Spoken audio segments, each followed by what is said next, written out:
नमस्कार, मी यश शाह। आज चाकणस लाकडी घाणावळी येथील सदाशिव पेठेच्या शाखेची तुमच्याशी भेट घडवून देतो।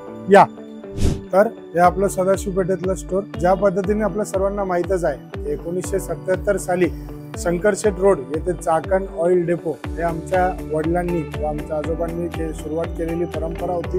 तेव्हापासून आपण ज्या प्रकारे कस्टमरला एक क्वालिटी, एक विश्वास गिरायकांमध्ये आपण निर्माण केलेला आहे, तोच मी तिसरी पिढी इथून पुढे सुद्धा तो राखून ठेवायचा पूर्णपणे प्रयत्न करेल। आणि तुम्ही सुद्धा ज्या पिढी प्रकारे तुम्ही वडील आजोबा, आज त्यांच्या सुना, त्यांच्या मुली आज आमच्याकडे ज्या पद्धतीने प्रेम देतात, त्याच प्रकारे तुमच्याकडनं इथून पुढे सुद्धा अपेक्षित आहे। खूप खूप आभार।